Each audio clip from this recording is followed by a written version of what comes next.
Shalom semua warga kerajaan yang dipanggil untuk memberitakan. Memberitakan apa? Yesus yang telah bangkit dan sekarang naik ke sorga dan akan datang kembali.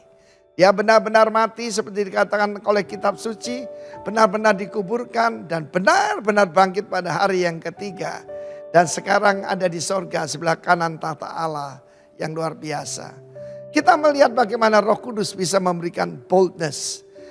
Contoh yang paling jelas Simon Petrus. Ketika saudaraku tiba hari Pentakosta, dia bersama 11 murid yang lain berdiri. Dan dia beritahukan, barang siapa berseru pada nama Tuhan. Tidak ada yang lain, nama Tuhan Yesus akan diselamatkan. Dan dia berbicara pada orang-orang Israel, orang-orang Yahudi yang berkumpul hari itu. Perayaan Pentakosta, Shavuot di Yerusalem. Maka dia sampaikan bahwa Yesus itu yang dipilih oleh Tuhan. Yesus dari Nazaret. Nazaret kalau dalam bahasa aslinya the branch. Branch itu adalah tunas. Kita tahu dalam firman Tuhan dia disebut sang tunas. Ya. Bukan cuma itu, Netzer juga berarti panji-panji kemenangan. Siapa mengikut Tuhan Yesus akan menjadi victor. Menjadi pemenang. Sama seperti dia. Tunjukkan tangan saudara ya. Kita bukan lagi victim, kita adalah victor.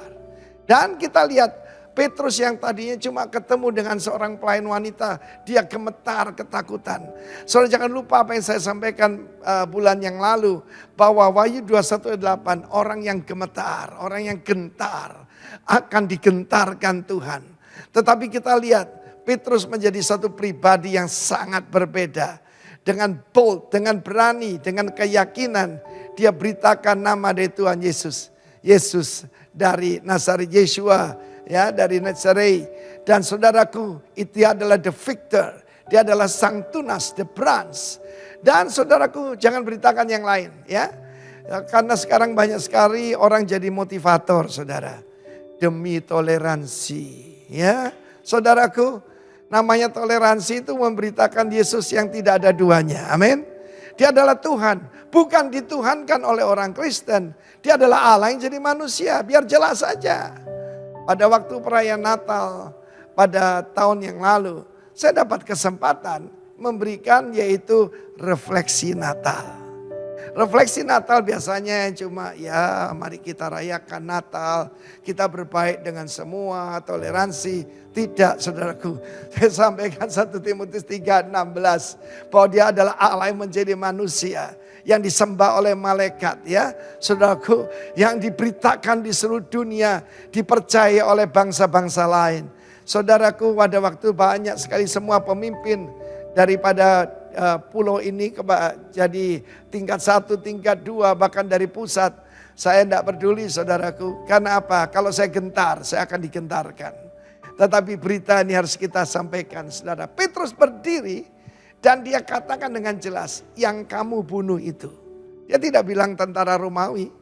Karena yang menyalibkan memang tentara Romawi. Tetapi yang meminta adalah orang-orang Israel. Dan mereka berkata tertanggunglah darahnya atas kami dan keturunan kami. You know what happened tahun 70 saudara mengerikan sekali. Karena itu apa yang terjadi 3.000 orang bertobat. Dan mereka bertanya apa yang harus kami perbuat. Beri dirimu dibaptis. Sebelumnya dia berkata bertobatlah. Berpaling pada Tuhan. Beri dirimu dibaptis dan engkau menerima karunia Roh Kudus. Engkau dan anak-anakmu. Dan ini saya sampaikan pada saudara. Percaya pada Tuhan Yesus. Barang siapa berseru pada Tuhan. Nama Tuhan diselamatkan. Whoever, whatever and wherever you are. Dalam nama Tuhan Yesus. Amin. Shalom, shalom. Puji Tuhan pagi hari ini, sekalipun masih beberapa yang hadir, tapi kita percaya bahwa Dia Raja segala, Raja Allah yang ajaib ada di tempat ini. Mari kita serahkan pagi hari ini ibadah kita, biar Dia yang bertahta di tempat ini. Kami mengucap syukur Tuhan. Kami serahkan ibadah kami pagi hari ini, biar nama-Mu saja yang kami tinggikan, kami masyurkan. Sebab Engkau Allah yang ajaib, Allah yang dahsyat, Allah yang perkasa, Allah yang mulia, yang kami sembah dan kami agungkan. Kami serahkan ibadah kami pagi hari ini hanya di dalam nama Tuhan Yesus Kristus. Haleluya. Amin. Dia adalah Allah yang ajaib.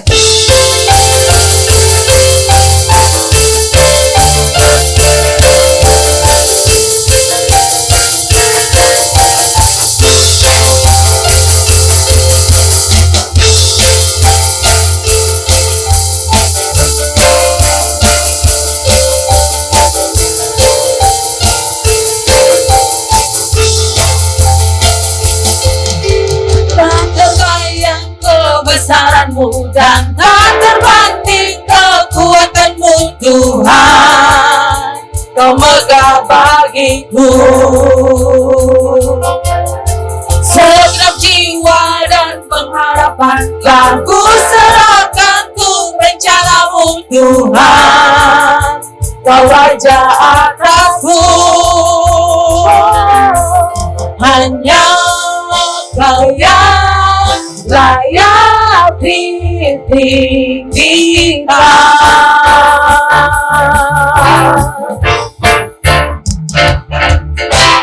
Ajaib Kau Tuhan, aku tak perkasa, Kau sumber kemenanganku, layak berkuasa, memerintah selamanya. Yesus Kaulah Raja mulia.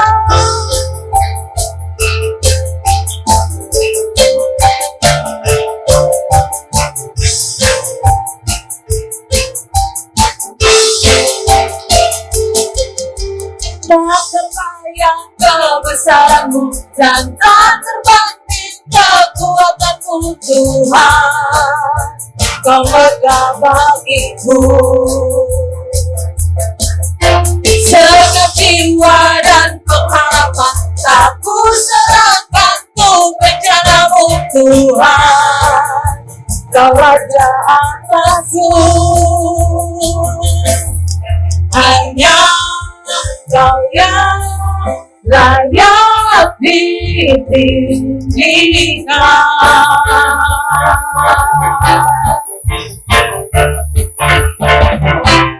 Ajaib Kau Tuhan, agung dan perkasa, Kau sumber kemenanganku, layak berkuasa, Kau perintah selamanya. Yesus Kaulah Raja mulia. Ajaib Kau Tuhan, agung dan perkasa, Kau sumber kemenanganku, layak berkuasa, memerintah selamanya. Yesus Kaulah Raja mulia.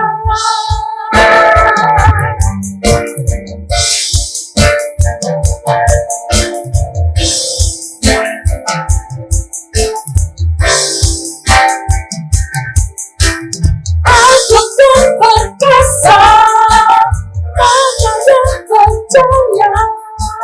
Yesus Tuhan, Yesus Tuhan, tanpa perlindungan, tubuh pertahanan.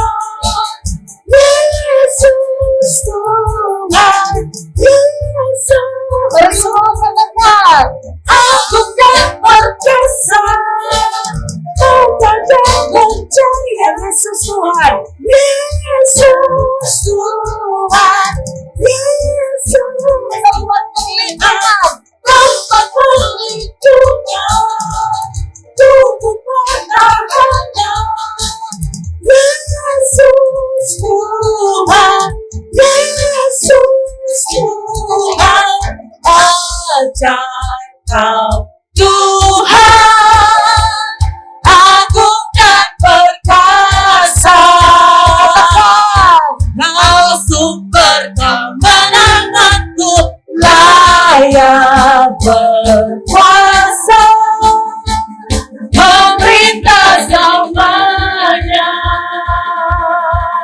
Yesus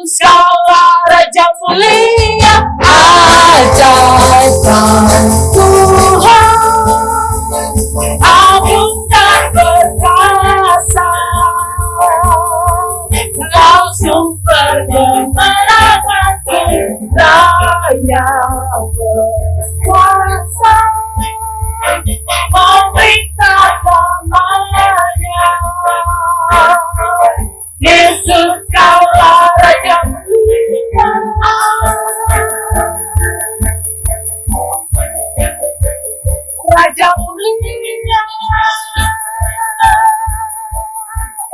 Semuanya. Raja mulia.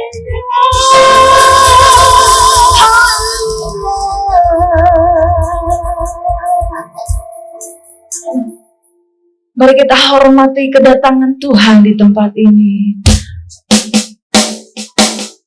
Kudus-kuduslah Engkau Tuhan.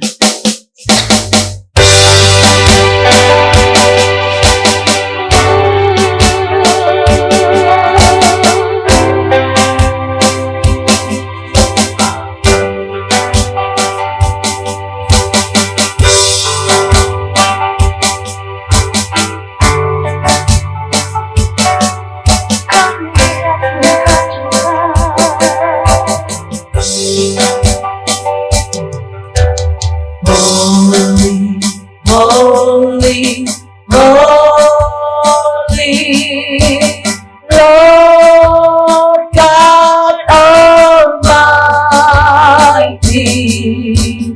Early in the morning, our songs shall rise to thee. Holy, holy, holy, merciful and mighty, God in thee, blessed Trinity. Suci, suci, suci, Tuhan Maha Kuasa. Engkau kami puji di pagi yang teduh. Suci, suci, suci, Raja perkasa, Allah Tritunggal, agung namamu. Segala pujian bagimu, segala lepas mulia dan sudah buktikan berselalu. Pujilah Tuhan namamu.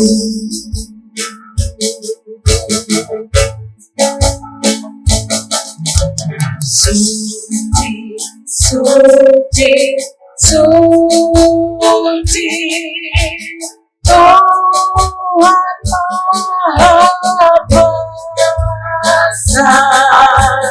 Dikau kami puji di pagi yang teduh.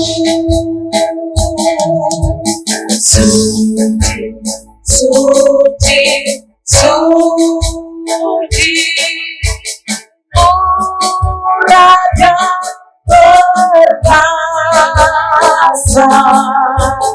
Allah Tritunggal, agung namamu. Suci, suci, suci, suci, suci, Kau kudus tersungkur di depan tatamu, membina kotanya. Segenap malaikat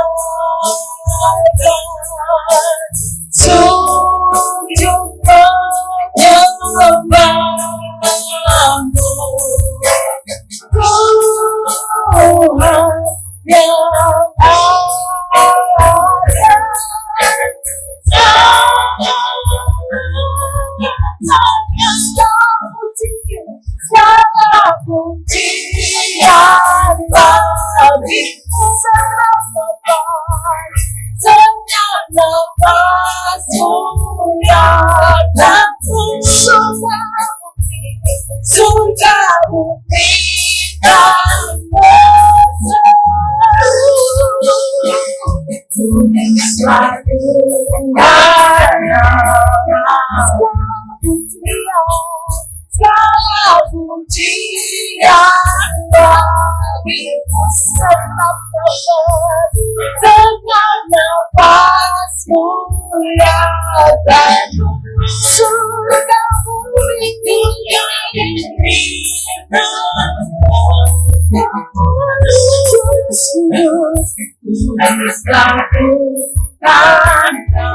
mari maaf saja yang pujian bagimu setiap nafas.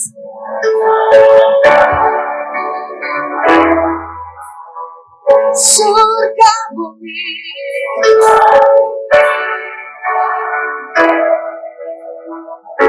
kudus,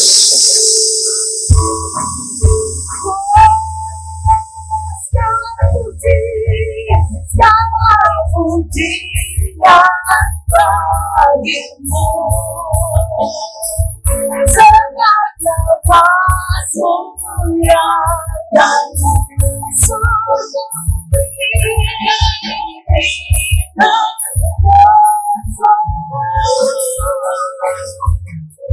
satu sekali lagi,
besar,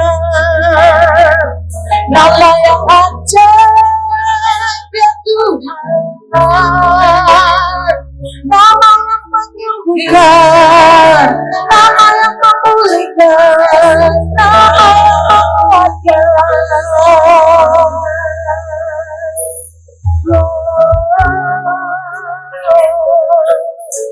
Engkau hadir di tempat ini, melalui kuasa-Mu Tuhan.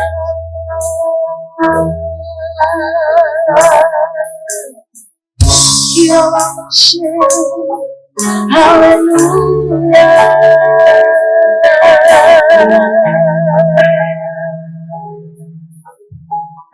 Terima kasih Tuhan, kami nikmati Engkau Tuhan. Kami nikmati Engkau, kami rindu Engkau. Yesus, berkaryalah lebih lagi di tengah kami.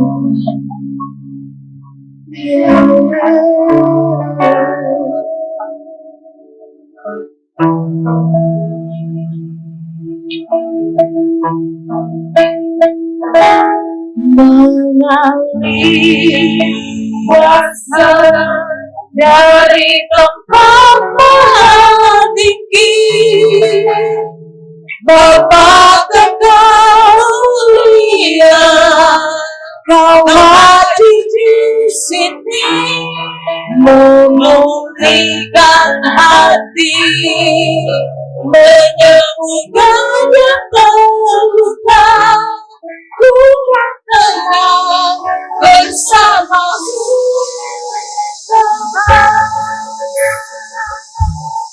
mengalir kuasa dari tempat maha tinggi, Bapa kekal mulia, Kau hadir di sini, memulihkan hati, menyembuhkan yang terluka. Ku kan tenang bersama-Mu, mengalir kuasa dari tempat maha tinggi, Bapa kekal mulia, Kau hadir di sini, memulihkan hati, menyembuhkan yang terluka. Ku kan tenang bersama-Mu, mengalir kuasa dari tempat maha tinggi, Bapa kekal mulia, Kau hadir di sini, memulihkan hati, menyembuhkan terluka. Ku kan tenang bersama-Mu, ku kan tenang bersama-Mu, ku kan tenang bersama-Mu.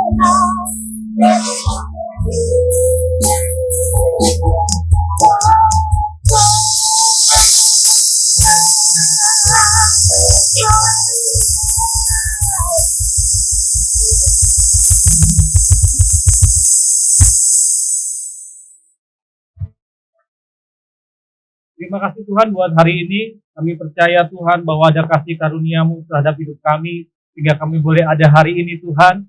Dan kami percaya Tuhan kalau di bulan Agustus ini Engkau memberikan kami kemerdekaan bagi bangsa kami. Kami tahu Tuhan semua itu masuk dalam rencana-Mu, semua itu menjadikan bangsa kami menjadi bangsa yang kuat, bangsa yang kokoh. Dan kami percaya Tuhan, ketika umat-Mu kuat, ketika umat-Mu kokoh, bangsa ini juga akan menjadi bangsa yang besar sebab ada Tuhan di dalam bangsa ini. Kami berdoa Tuhan, di usia yang ke-77 ini Tuhan, bangsa kami pulih lebih cepat dan bangkit lebih cepat Tuhan. Di dalam nama Tuhan Yesus, kami siapkan hati kami Tuhan untuk mendengarkan firman-Mu. Kami mau menjadi pelaku-pelaku firman-Mu. Kami mau menjadi mendeklarasikan hidup kami untuk mendeklarasikan yang menjadi mandat-Mu dalam hidup kami, Tuhan. Di dalam nama Tuhan Yesus, kami siapkan hati dan pikiran kami. Amin.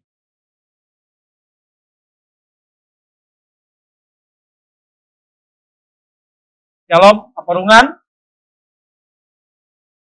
Ya, kita masuki bulan Agustus, yang satu bulan yang sangat spesial buat bangsa kita, karena di bulan Agustus ini kita memperingati 77 tahun kemerdekaan Republik Indonesia. Kita berdoa dan kita berkarya buat bangsa yang kita cintai ini untuk pulih lebih cepat dan bangkit lebih kuat. Oke, kita masuk di dalam tema kita di bulan Agustus, yaitu Declaring King Mandat.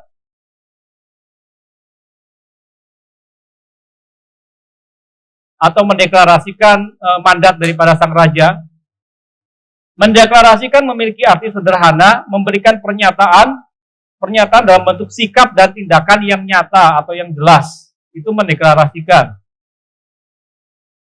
Kata mandat memiliki arti sederhana, perintah atau wibawa, perintah yang berwibawa yang diberikan oleh suatu institusi atau kelompok kepada seseorang.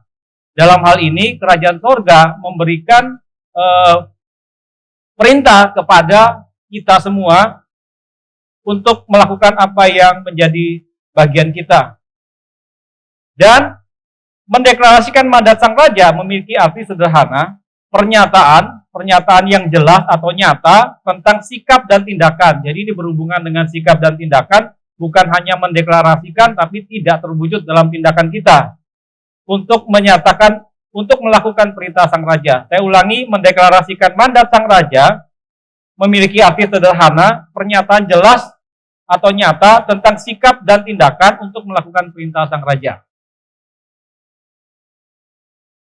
Apa yang menjadi mandat kita, mandat Sang Raja untuk kita? Itu tertulis dalam Matius 28 ayat 19 sampai 20. Karena itu pergilah. Pergi itu bermakna bahwa ada satu tindakan yang harus kita lakukan. Jadikan semua bangsa muridku. Berarti kita dulu harus menjadi murid, kemudian kita pergi dan kita menjadikan bangsa lain itu menjadi murid Tuhan. Dan baptislah mereka. Ini adalah suatu pernyataan untuk kita menyatakan bahwa kita mau hidup baru. Kita sudah kenal dengan karya Tuhan dan kita mau hidup di dalam karya Tuhan itu. Karena itu kita perlu dibaptis. Dan mereka segala sesuatu yang telah kuperintahkan kepadamu. Ajar berarti kita menuntun. Artinya kita punya pengalaman, kita membawa orang lain untuk melakukan perintah seperti apa yang kita lakukan sehingga orang itu bertobat atau memutuskan untuk hidup baru dalam kehidupannya. Dan yang paling penting adalah yang perlu kita ketahui, yaitu Tuhan menyertai kita senantiasa sampai pada akhir zaman. Jadi kalau kita tidak pergi melakukan mandat Sang Raja, saya kalau dari menurut ayat 28 ayat 19-20 ini, ya saya tidak tahu apakah Tuhan menyertai kita di dalam senantiasa sampai akhir zaman. Konsekuensi menerima mandat Sang Raja adalah kita harus mengalami proses kehidupan dalam kerajaan sorga. Jadi ada satu perubahan hidup kita, dari perubahan hidup yang kita fokus kepada apa yang menjadi tujuan hidup kita, cita-cita kita, kepada kita masuk pada satu kehidupan kerohanian di mana kehendak Tuhan itu menjadi satu prioritas yang menjadi harga mati untuk kita lakukan. Itu yang dimaksud dengan proses kehidupan. Setiap orang itu punya alasan untuk takut menerima mandat. Oh, saya tidak berani menerima mandat, terlalu berat, saya belum mampu, saya belum belajar banyak, saya belum punya pengertian, saya baru bertobat dan sebagainya. Tetapi ada juga orang yang punya alasan untuk berani. Nah, ini semua tergantung daripada kita sendiri. Kita mau apa tidak menerima dan melakukan mandat yang diberikan kepada kita. Keberanian para rasul dan jemaat pertama disebabkan oleh mereka dipenuhi oleh Roh Kudus. Mari kita lihat. latar belakang dari peristiwa ini adalah Hari Raya Pentakosta. Tadi dikatakan bahwa ada satu masa di mana Sefaot, yaitu suatu perayaan, seluruh Sefaot, ya inilah. Soalnya itu adalah hari raya di mana semua orang-orang Yahudi yang saleh datang dari segala bangsa untuk merayakan, untuk beribadah tahunan di tempat itu. Nah, kemudian di hari itu terjadi Pentakosta, di mana Roh Kudus turun kepada murid-murid, dan pada saat itu murid-murid memiliki keberanian untuk menjadi saksi. Jadi di kota Yerusalem itu begitu banyak orang-orang Yahudi yang saleh, orang itu dari orang Partia, Media, Elam, penduduk Mesopotamia, Yudea dan Kapadokia, Pontus dan Asia, Frigia dan Pamfilia, Mesir dan Libya, pendatang dari Roma, orang Kreta dan orang Arab, berkumpul semua ada di situ. Terus kemudian Roh Kudus turun, singkat ceritanya Petrus mulai berkhotbah. Nah, ketika Petrus mulai berkhotbah, tadi Pak Arifin sudah menjelaskan tentang Petrus berkhotbah bahwa Yesus yang kamu bunuh itu telah bangkit. Dimulailah deklarasi daripada mandat oleh rasul-rasul. Setelah mereka menerima Roh Kudus, murid-murid sudah tidak dituliskan lagi dalam Alkitab sebagai murid-murid, tetapi mereka berubah fungsi menjadi rasul. Di Kisah Para Rasul ayat 33 dituliskan, dan dengan kuasa yang besar rasul-rasul memberi kesaksian tentang kebangkitan Tuhan Yesus, dan mereka semua hidup dalam kasih karunia yang melimpah-limpah. Saya bagi ini menjadi 3 bagian, yaitu kuasa yang besar. Kuasa yang besar ini menandakan atau menggambarkan tentang peran atau karya Roh Kudus dalam hidup manusia, terutama dalam rasul-rasul. Kemudian ketika kuasa yang besar itu Roh Kudus masuk ke dalam rasul-rasul, hidup rasul-rasul dan menguasai hidup rasul-rasul, dimulailah di mana mereka rasul-rasul ini memberi kesaksian tentang kebangkitan Tuhan Yesus. Baru kemudian dikatakan rasul-rasul hidup dalam kasih karunia yang melimpah-limpah. Nah, 2 hal ini menjadi satu patokan kalau kita mau mengalami yang namanya multiplied grace di dalam hidup kita. Rasul Kisah ayat 33 ini menjelaskan dengan sangat detail, yaitu apa? Kita harus dipenuhi Roh Kudus, kemudian kita masuk dalam rencana Tuhan atau mandat Tuhan, yaitu menjadi saksi, dan baru kita bisa merasakan yang namanya multiplied grace. Tanpa itu, kita tidak akan pernah bisa merasakan multiplied grace ini. Nah, kemudian Tuhan begitu baik. Pencurahan Roh Kudus tidak hanya dilakukan itu untuk para rasul saja, tapi dengan cara yang agak berbeda, tidak seperti yang kalau murid-murid itu kan Roh Kudus turun ke atas mereka. Tapi yang dilakukan atau yang bahasa sering dikatakan sama Jonathan Erwin dan Pariki itu radiasi daripada kepenuhan Roh Kudus itu disampaikan kepada rasul-rasul kepada jemaat pertama. Jemaat pertama mandat melalui apa yang dipraktekkan oleh para rasul-rasul ini. Dilakukan oleh jemaat pertama, Kisah Para Rasul 4 ayat 32 dikatakan mereka sehati dan sejiwa. Wujud dari sehati dan sejiwa itu adalah tidak ada seorang pun yang berkekurangan di antara mereka. Semua orang mempunyai rumah, menjual kepunyaannya itu. Wujud yang kedua dari mereka sehati dan sejiwa adalah hasil penjualan itu mereka bawa, letakkan di bawah kaki rasul-rasul untuk dibagikan. Jadi mereka melakukan 2 hal dan mereka sepakat. Apa sih sebenarnya sehati dan sejiwa? Sharing firman kali ini saya beri judul itu sehati dan sejiwa dalam mendeklarasikan manusia. Jadi kita belajar ya tentang bagaimana sehati dan sejiwa untuk dalam pelaksanaan mandat Sang Raja, belajar dari jemaat pertama. Sehati dan sejiwa itu memiliki arti sederhana, yaitu memiliki satu kegerakan atau satu visi untuk mewujudkan satu tujuan. Nah, kalau kita lihat dari apa yang mendorong jemaat pertama melakukan mandat atau mendeklarasikan mandat sang raja adalah mereka mempunyai satu visi dan mereka punya satu tujuan. Sudah kita lihat tadi bahwa orang-orang kudus itu datang semua ke Yerusalem dengan berbagai pandangan masing-masing. Tapi mereka datang dengan sehati dan sejiwa. Nah, ini menjadi dasar dari jemaat pertama sehati dan sejiwa. Yang menjadi dasar pertama sehati dan sejiwa adalah yang pertama, mereka mengalami dan dipenuhi Roh Kudus mereka. Mereka mengalami waktu melihat bagaimana rasul-rasul memberitakan firman dan mereka menerima. Saya percaya ketika menerima khotbah itu pasti karya Roh Kudus. Sekalipun khotbah itu tidak terlalu bagus, tapi kadang-kadang Roh Kudus itu bisa memberikan kita menangkap satu nilai penting yang itu menjadi rema buat kita untuk kita lakukan. Jadi tidak terbatas pada pengkhotbahnya harus bagus baru kita bisa menangkap sesuatu. Enggak. Sebenarnya kalau Roh Kudus hidup tidak menguasai hidup kita, satu poin pun dia bisa membawa kita untuk mengerti jelas apa yang menjadi rencana Tuhan, firman Tuhan buat kita pribadi. Nah, kemudian baru setelah mengalami, baru kemudian dikuasai oleh waktu kita dikuasai oleh Roh Kudus, maka kita melakukan tindakan. Seperti yang terjadi pada murid-murid yang berubah kemudian menjadi rasul. Itu adalah yang menjadi dasar jemaat pertama sehati dan sejiwa adalah bertekun di dalam pengajaran dalam persekutuan.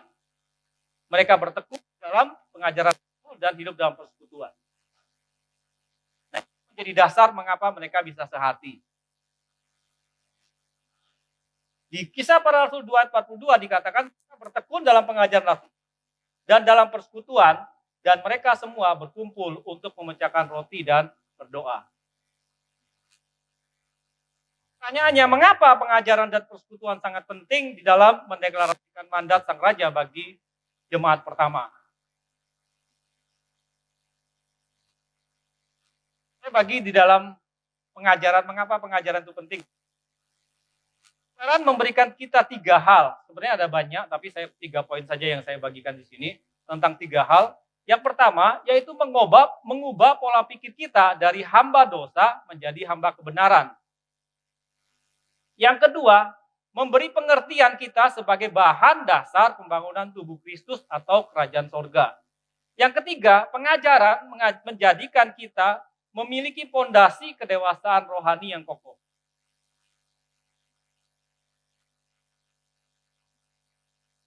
Kita masuk yang pertama. Pengajaran mengubah pola pikir dari hamba menjadi hamba dosa menjadi hamba kebenaran. Dalam Roma 6 ayat 17-18 dikatakan demikian, tetapi syukurlah kepada Allah, dahulu memang kamu hamba dosa.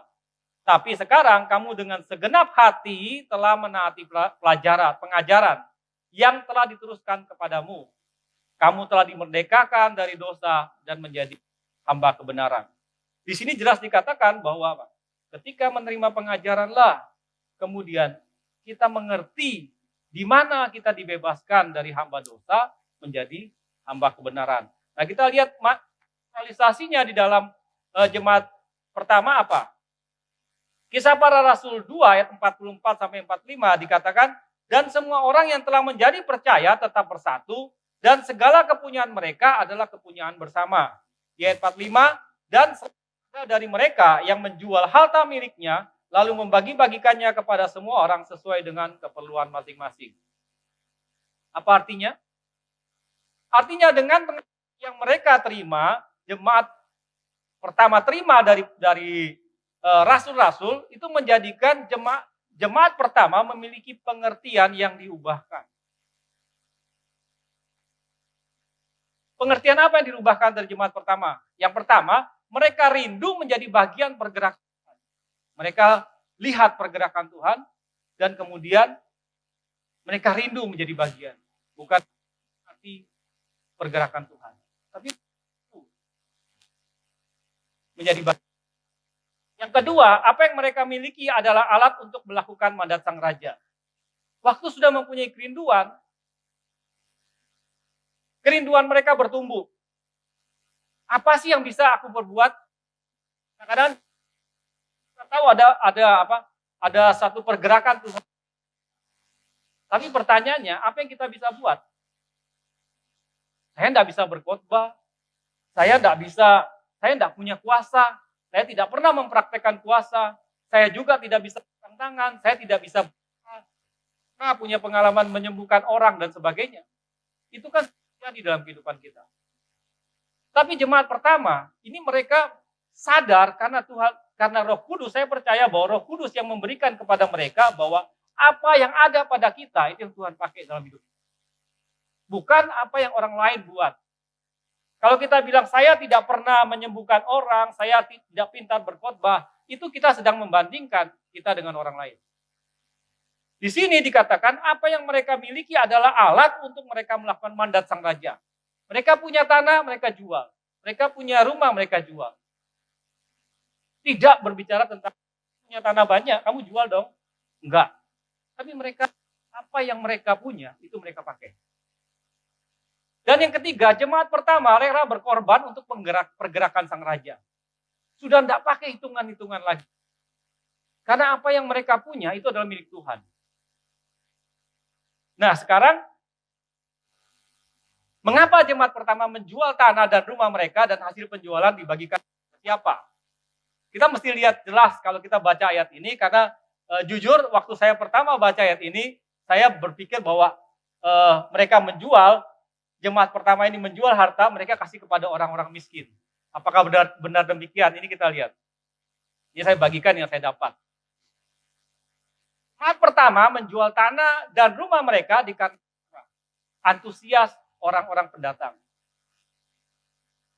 Kita kembali kepada Hari Raya Pentakosta. Hari Raya apa tadi? Ricky? Ya. Karena kalau penyebutannya salah itu bisa diprotes tadi. Jadi udah dengar ya?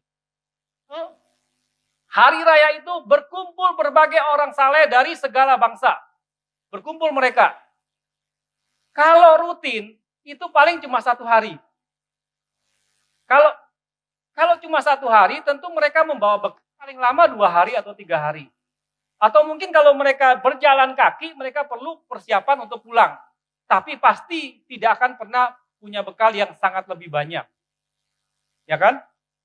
Nah, ketika terjadi Pentakosta dan Petrus, kemudian 3.000 orang bertobat, mereka melihat apa yang rasul-rasul buat dalam pengajaran dan persekutuan, mereka tidak ingin cepat-cepat pulang. Ingin punya kerinduan untuk belajar. Berarti apa? Mereka harus tinggal lebih lama di Yerusalem. Waktu 3.000 orang ini, kan itu kira-kira 3.000 orang.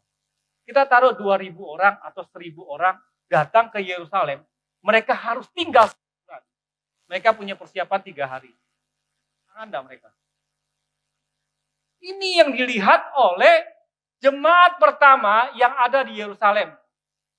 Mereka melihat itu dan mereka melihat bagaimana kebutuhan orang-orang yang rindu untuk masuk di dalam mandat kerajaan sorga. Sebab waktu mereka mendapat pengajaran dan pikiran mereka diubahkan dan mereka kembali nanti ke tempat negara mereka masing-masing, itulah mandat yang harus mereka lakukan secara pribadi. Yang harus diubah tentang pengajaran yang mengubah pikiran mereka. Nah ini yang dilihat oleh jemaat pertama dan mereka kemudian lihat, mereka antusias untuk kemudian membawa apa yang mereka punya. Mereka menjual tanah, menjual rumah, mereka kasih kepada para rasul.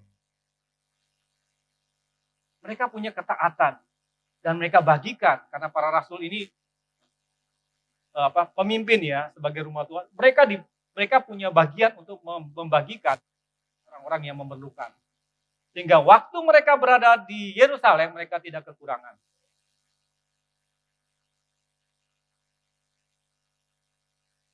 Nah, yang kedua, pengajaran adalah bahan dasar pembangunan tubuh Kristus. 1 Korintus 14 ayat 26. Ini bagaimana sekarang, saudara? Bila mana kamu berkumpul, hendaklah tiap-tiap orang mempersembahkan sesuatu. Yang seorang mazmur, yang lain pengajaran, atau pernyataan Allah, atau karunia bahasa roh, atau karunia untuk menafsirkan bahasa roh. Tetapi semua itu harus digunakan untuk membangun. Waktu kita dibaptis, Alkitab menuliskan bahwa sejak saat itu kita memiliki karunia roh.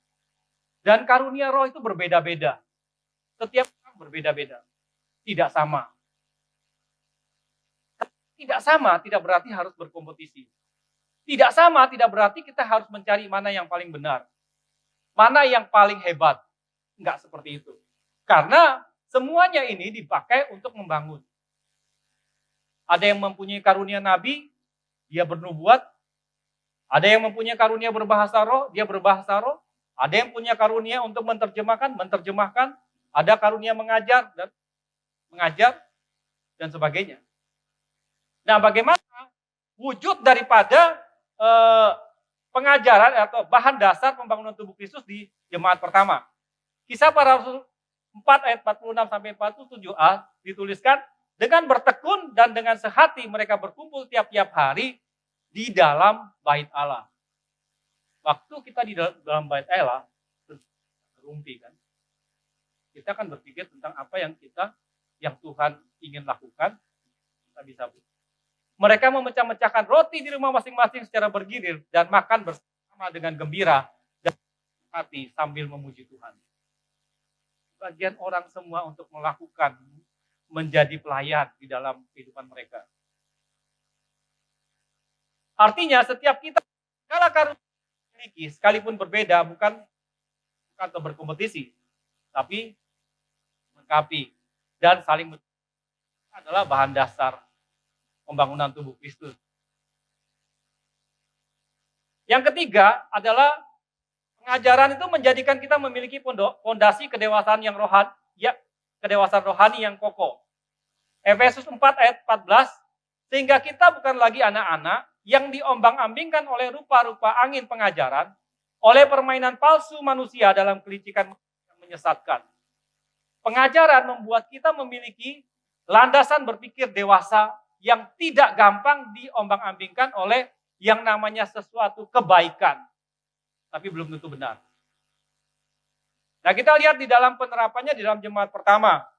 Kisah Para Rasul 2 ayat 47b, dan mereka disukai semua orang. Mereka disukai semua orang di dalam bahasa Yunaninya yaitu haris. Artinya menghadirkan sukacita iman kepada Kristus. Jadi apa yang mereka sukai semua orang adalah iman mereka. Mereka kuat dengan segala tantangan dan mereka kuat dengan segala godaan atau intimidasi daripada orang lain, orang dunia. Ya contohnya paling gampang, kira-kira kalau kita menjual tanah atau menjual rumah untuk kita berikan buat pergerakan Tuhan, jumlahnya itu 2M, kita apa bodoh? Kalau kita dunia kita bilang apa? Ngapain kan? 100 juta cukup lah. 10% aja. Tapi kalau itu mereka harus lakukan, mereka benar-benar lakukan dengan tulus. Dan mereka puji Tuhan. Nah ini pondasi yang saya bilang, pondasi pengajaran itu membawa pondasi yang kokoh kepada mereka. Artinya dengan keturunan jemaat pertama akan pengajaran dan persekutuan yang dibangun oleh Rasul, menjadikan pola pikir dan gaya hidup jemaat pertama mengalami perubahan. Atau yang kita sebut dengan pertumbuhan iman. Dan pertumbuhan iman mereka, gaya hidup baru mereka, dalam hidup baru mereka inilah yang dilihat orang dan kemudian orang lain tertarik untuk meniru atau melakukan seperti yang mereka bisa lakukan.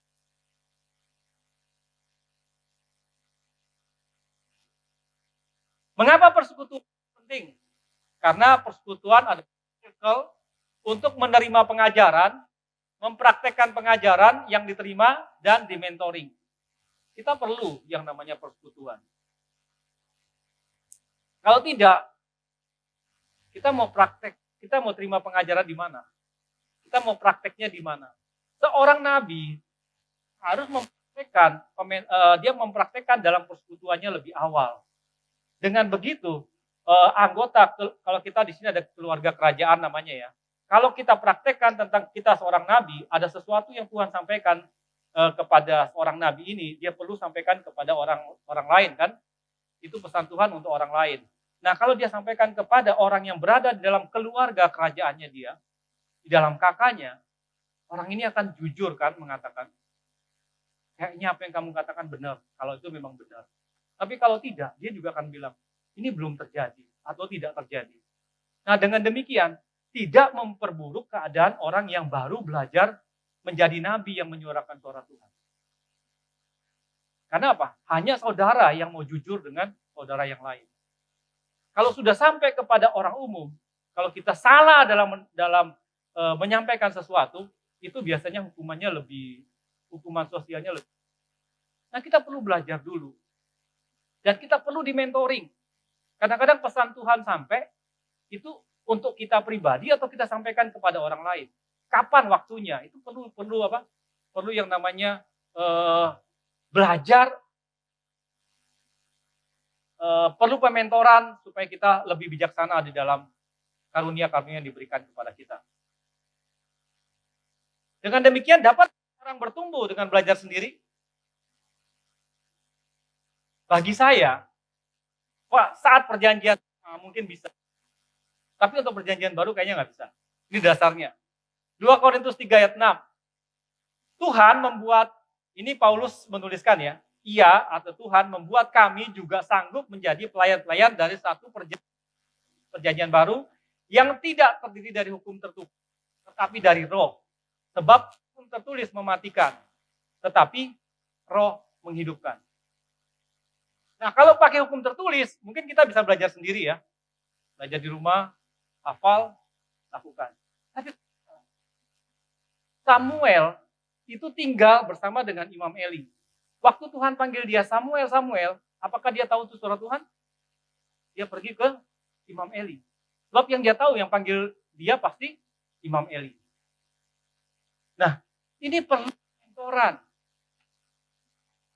Perlu yang namanya persekutuan.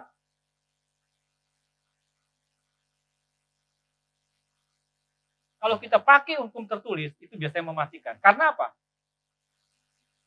Ada 3 hal di sini yang saya mau sampaikan, tapi yang pertama adalah prioritas pada manfaat pribadi. Kita pakai kebenaran untuk manfaat pribadi. Ada banyak kita baca di dalam Alkitab, yang kita hafal adalah kata-kata yang membuat, yang unsurnya adalah memberkati kita. Pernah enggak kita taruh dalam kepala kita ini, yang berhubungan dengan pengujian, pembentukan? Kalaupun pernah, mana yang lebih banyak? Pasti apa? Tuhan memberikan kekuatan kepadaku.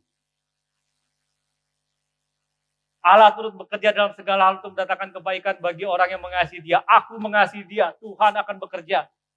Pernah bilang bahwa pengujian itu penting? Dan kita tidak mau kan pengujian? Kalau pengujian datang, katakan Tuhan Yesus mengajarkan aku untuk berdoa, di dalam kata Tuhan Yesus pergi, segala persoalan pergi. Kan kita sering itu kan, karena kita fokus pada apa? Manfaat pribadi yang kita mau. Tapi kita kadang-kadang Tuhan itu memakai kita untuk kemudian, atau memakai orang lain untuk kita berubah lebih dulu. Kita perlu dibentuk, perlu diuji. Nah, kalau semua thinking, kapan kita diuji dan kapan kita dibentuk? Yang kedua adalah kalau kita sendiri, kita biasanya melihat kebenaran dengan perspektif pribadi. Ini berbahaya. Karena apa? Kebenaran yang kita pakai itu adalah kebenaran yang membenarkan diri kita sendiri. Dan kita sering bertengkar karena kebenaran. Dan kita pakai itu untuk pukul orang lain. Yang ketiga, kalau kita belajar sendiri, kecenderungannya ada kontrol. Seperti tadi saya bilang, mungkin kita punya karunia nabi nih. Saking kita bilang, Tuhan ini ngomong sama saya. Bahkan gembala pun harus ikut karena Tuhan yang ngomong. Nah itu sering.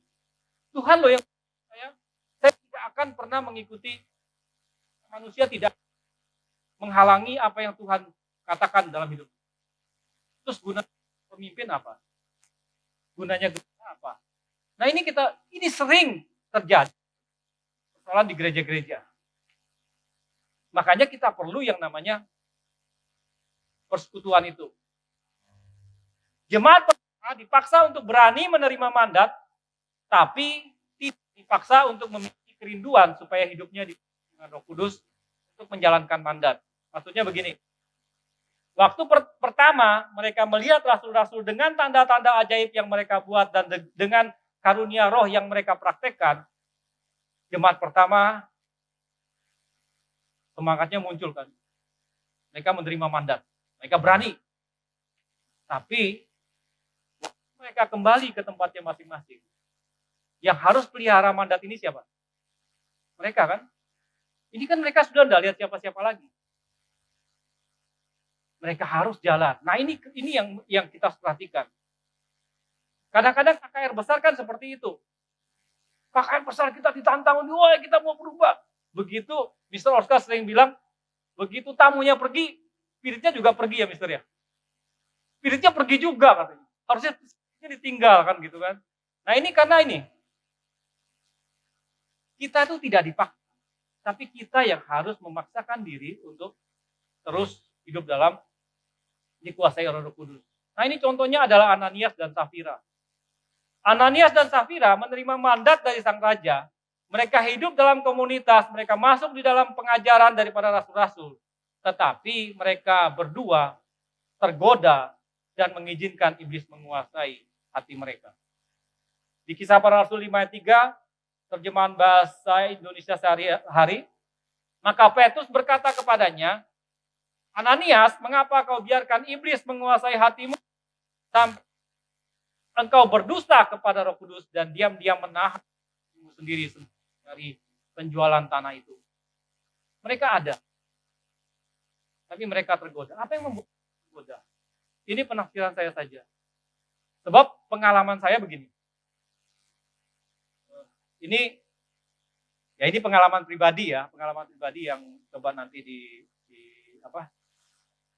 silahkan dikoreksi mungkin atau menjadi pemikiran.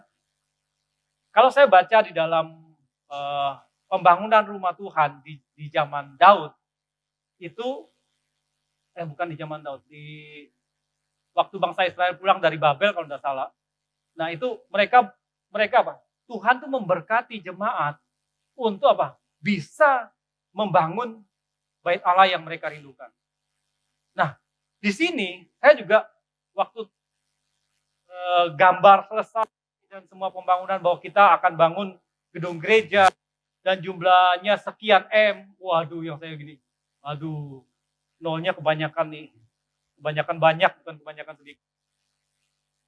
Sebab selalu melihat tabungan tidak pernah sampai segitu kan. Tapi bagi saya langsung teringat tentang dia akan memberkati kita di sini. Dan Tuhan pasti akan pakai jemaatnya dulu. Kita nggak perlu lagi berdoa bahwa berkat dari timur, dari barat datang. Jangan dulu. Nanti kalau berkat dari timur datang, utara selatan datang, penuh. Kita nggak punya bagian. Ini kalau saya pribadi, kita dulu ambil bagian. Nah, waktu kita ambil bagian itu, dalam beberapa bisnis atau usaha yang saya lakukan, saya begini, Tuhan ini saya mau pakai untuk mensupport pembangunan gereja. Nah, saya bilang Tuhan, saya tahu kebutuhannya banyak, tapi saya tahu Tuhan pasti akan memberkati kami dulu untuk kami mensupport gereja. Nah, di situ Tuhan buat hal-hal yang besar. Tuhan buat hal-hal yang ajaib di dalam apa yang saya lakukan. Jadi, maksud saya gini ya, Tuhan akan pakai apa yang kita punya, apa yang sedang kita lakukan. Itu yang Tuhan berkati. Nah, ketika mereka ini punya hati, ingin memberkati pergerakan Tuhan zaman itu, Ananias dan Safira menjual tanahnya. Mungkin tanahnya ini bisa laku dengan harga 100 juta misalnya sekarang. Tapi karena dia punya hati, harga tanahnya ini laku 1 miliar. Waktu dia melihat 1 miliar, dia tergoda. Waduh, kebanyakan. Kita simpan yuk sebagian. Hati-hati. Kita yang buka celah untuk iblis menguasai hati kita. Ini juga terjadi ketika Yudas Iskariot menjual Yesus. Di tengah-tengah yang namanya perjamuan terakhir, Yudas memberikan peluang untuk iblis masuk di dalam hidupnya. Itu ada Yesus loh di situ. Ketika iblis sudah menguasai hati kita, maka tindakan-tindakan itu semua akan membuat kita menjauh dari Tuhan.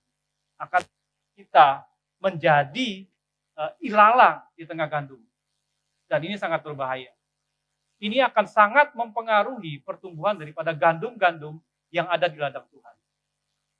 Dan jangan sampai apa yang terjadi pada Ananias ini juga terjadi kita di dalam persekutuan. Terus bagaimana caranya nih untuk kita dipenuhi oleh Roh Kudus? Kan kita perlu tes juga kan? Saya kasih 3 pertanyaan yang pakai dalam diri saya untuk saya mengoreksi apakah hidup saya ini masih ada Roh Kudus sudah berjalan atau memberikan ruang iblis untuk menguasai hati saya. 3 pertanyaan itu adalah ini. Saya selalu membandingkannya dengan Roh Kudus. Roh Kudus mengenal Sang Raja dan menyukai kehendak Sang Raja. Apakah saya Sang Raja dan suka melakukan kehendak Sang Raja?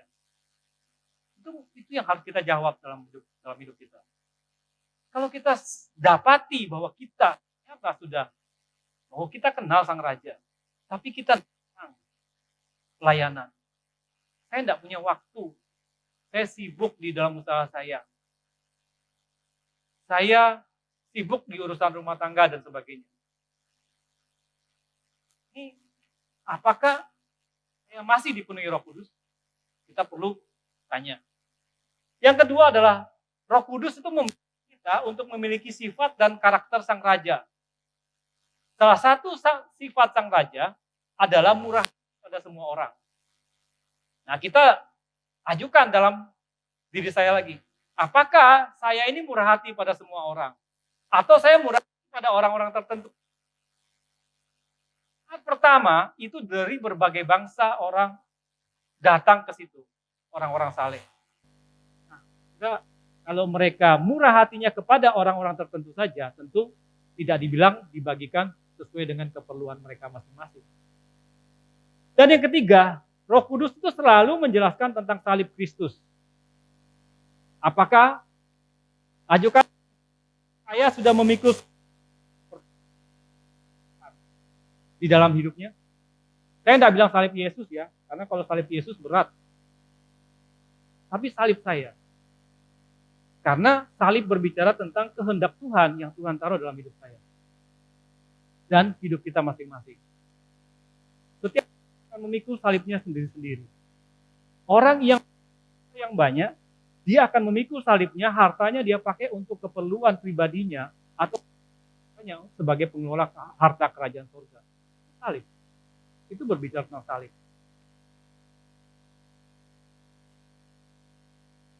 Nah,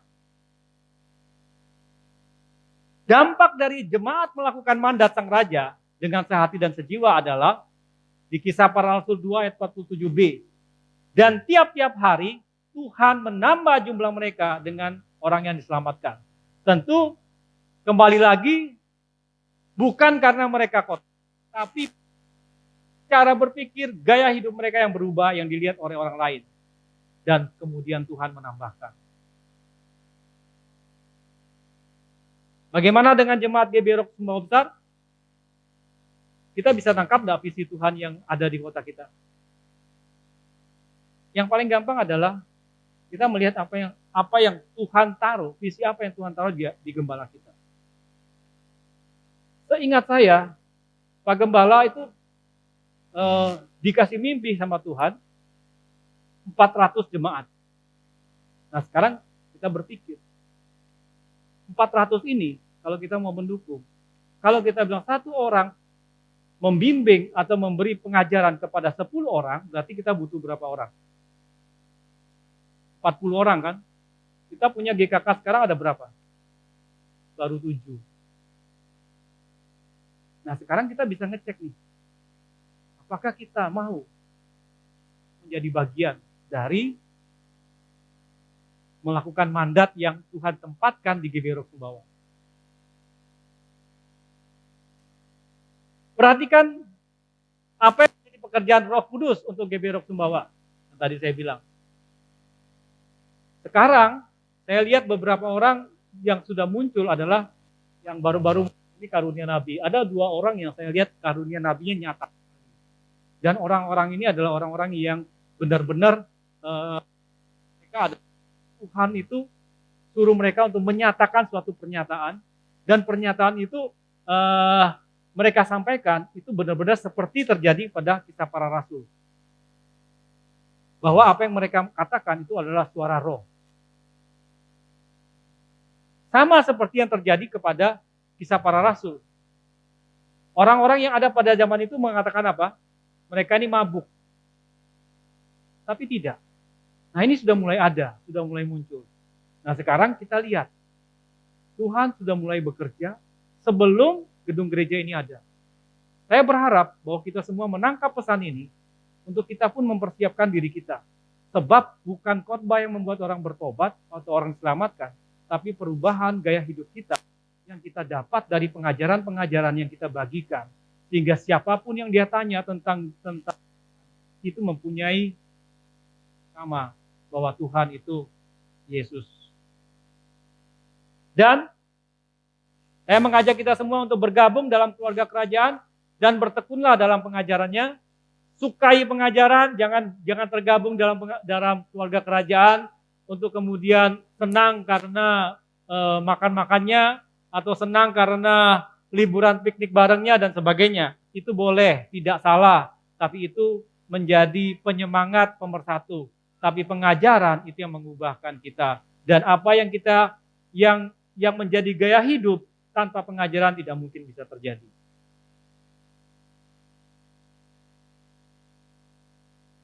Miliki sikap hati dan sehati dan sejiwa untuk melaksanakan mandat Sang Raja. Mari kita sama-sama kita menjadi 40 orang bahkan lebih adalah orang-orang yang punya pengalaman kedewasaan. Nanti ketika kita sudah ada Tuhan kirim dan kita visi yang Tuhan taruh di dalam hati Pak Gembala 400 orang itu dapat bukan hanya sebagai jemaat tapi mereka pun dapat menerima mandat di kemudian hari. Dan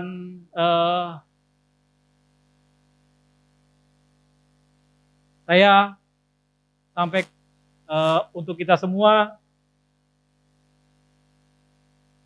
selamat merayakan kemerdekaan Republik Indonesia yang ke-77, pulih lebih cepat dan bangkit lebih kuat. Merdeka!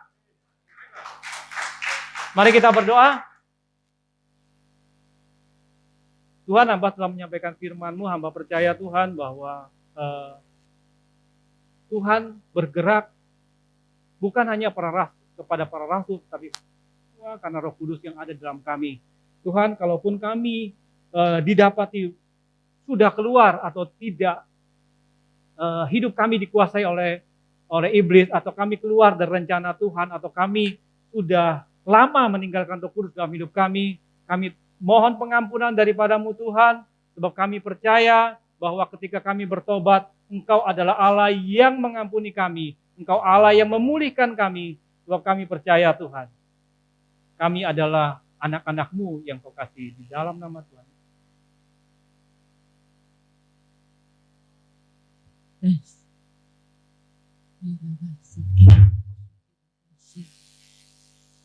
Terima kasih Tuhan. Terima kasih Yesus. Terima kasih Roh Kudus. Kami sungguh bangga Tuhan menjadi orang-orang pilihan-Mu Tuhan. Biarlah kami Tuhan sebagai jemaat-Mu yang ada yang sudah mendengarkan kebenaran firman-Mu hari ini. Terus bertambah-tambah di rasa haus dan lapar akan Engkau Tuhan. Mau melakukan kebenaran firman-Mu sehingga kami benar-benar bisa menjangkau banyak jiwa-jiwa.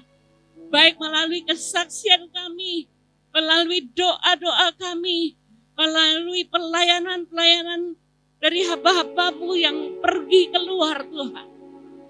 Menjangkau jiwa-jiwa karena kami tahu hari-Mu sudah dekat Tuhan. Ajar kami untuk belajar, tidak main-main lagi. Tapi mau sungguh-sungguh peka mendengar suara-Mu Tuhan. Suara-Mu Roh Kudus yang semakin hari semakin nyata hari-hari ini. Karena kami tahu Tuhan, Engkau mengetahui bahwa hari-hari ini hari-hari yang jahat. Akan semakin bertambah-tambah dosa. Tapi kasih karunia-Mu juga ditambah-tambahkan kepada kami. Agar kami kuat menghadapi semuanya. Terima kasih Tuhan, terima kasih. Kami bersyukur Tuhan dengan kemerdekaan yang Kau berikan. 77 bukan mustahil, bukan kata-kata yang sengaja Tuhan. Tetapi di tahun ini kami proklamasikan bahwa Indonesia merdeka secara jasmani dan rohani. Bebas dari segala kutuk-kutuk hutang. Bebas dari segala kutuk-kutuk kemiskinan. Bebas dari segala kutuk-kutuk kematian rohani, jasmani. Di dalam nama Yesus. Kematian jasmani yang tidak diinginkan. Tidak akan terjadi. Hanya karena karunia Tuhan. Kematian yang wajar saja yang terjadi. Di dalam nama Yesus. Kami tahu Tuhan Indonesia merdeka secara jasmani rohani. Demikian juga dengan anak-anak Tuhan. Biarlah kami sebagai anak-anak-Mu Tuhan mengerti di hari kemerdekaan ini Engkau juga membebaskan kami dari segala kutuk-kutuk. Terima kasih Tuhan. Tidak ada lagi perjanjian-perjanjian dengan ilah-ilah lain yang dahulu dibuat oleh nenek moyang kami mulai Adam dan Hawa. Dan juga oleh kami mungkin secara tidak sengaja maupun tidak sengaja. Saat ini kami putuskan di dalam nama Yesus. Terima kasih Tuhan, kami bersyukur. Biarlah Tuhan, Engkau terus memimpin Bapak Gembala kami Tuhan. Untuk terus hidup di dalam kebenaran firman-Mu. Peka mendengar suara-Mu. Dan juga Bapak Presiden kami Tuhan, Kau pimpin, Kau tuntun. Dengan hikmat yang dari Engkau Tuhan. Sehingga G20 yang akan terjadi 2 bulan ke depan ini Tuhan. Engkau memimpin dia dengan ketegasan, dengan kedisiplinan, dengan benar-benar prinsip-prinsip yang dari Engkau Tuhan. Terima kasih Tuhan, kami percaya tidak ada apapun intimidasi yang bisa masuk ke Indonesia dengan para pemimpin-pemimpin lain Tuhan. Dari para pemimpin lain kami tolak semuanya. Tetapi yang dari Tuhan yang terjadi di dalam nama Yesus. Terima kasih Tuhan, kami juga memberkati Tuhan. TNI Polri Tuhan. Terus bongkar yang tidak benar Tuhan. Hari-hari ini Engkau nyatakan kebenaran-Mu bagi bangsa Indonesia. Kalau sampai yang dibunuh keluarganya mau mengampuni karena Engkau Tuhan. Biarlah ini menyatakan kasih-Mu melanda Indonesia. Termasuk yang membunuh, dilanda oleh Engkau Tuhan. Sehingga dia sadar ada kasih Tuhan yang menguasai keluarga yang dibunuh. Terima kasih Tuhan, kami bersyukur. Terus nyatakan kasih-Mu Tuhan yang sempurna di Indonesia ini. Demikian juga dengan Sumbawa Tuhan. Biarlah Sumbawa penuh dengan kemuliaan Tuhan. Sumbawa damai, Sumbawa makmur, Sumbawa penuh dengan berkat melimpah, penuh dengan anak-anak Tuhan yang takut akan Tuhan. Dan saat sebentar lagi Tuhan, kami tahu lawatan-Mu terjadi atas Indonesia, khususnya Sumbawa di dalam nama Yesus. Terima kasih Tuhan. Saatnya kami memberi persembahan diakonia dan persembahan umum Tuhan. Kami memberi dengan sukacita karena kami mengasihi Engkau Tuhan. Di dalam nama Yesus kami berdoa. Amin.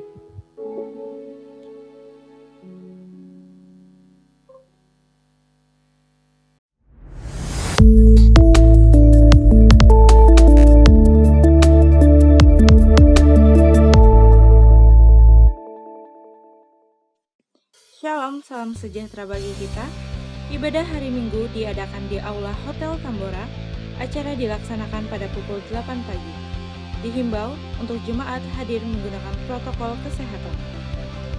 Sembahwa berdoa diadakan setiap hari Rabu secara tatap muka di tempat Ibu Linda, Jalan Kerangka Baja, depan Alfamart pada pukul 18 WITA. Kami mengundang Bapak Ibu Saudara sekalian untuk bergabung dan berkumpul bersama dalam KK. Mengenai waktu dan tempat, silahkan menghubungi GKK yang tertera. Bagi yang belum bergabung, silahkan ikut bergabung. Ibadah Roki akan diadakan pada hari Minggu di Aula Sekolah Tunas Daud pukul 11 WITA.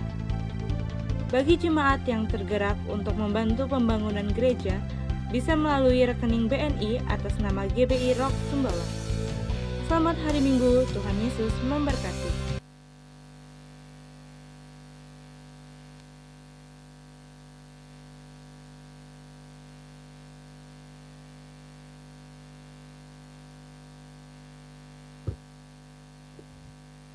Shalom Bapak Ibu, saudara-saudara yang kasih dalam nama Tuhan Yesus Kristus. NKRI harga mati, merdeka. Nah, itu semboyan di bulan Agustus ini.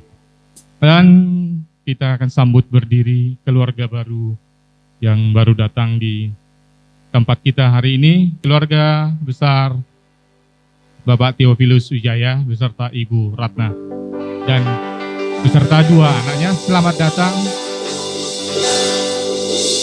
Ini orang lama, wajah baru. Ya. Selamat datang di GBI Rock Sumbawa. Tuhan Yesus memberkati. Mereka ini bersama dengan dua putri, Bapak Kim dan adik Meme. Ya. Terima kasih. Itu saja tambahan untuk hari ini. Kita akan tutup. Dan saya persilakan Bapak Wakil Gembala.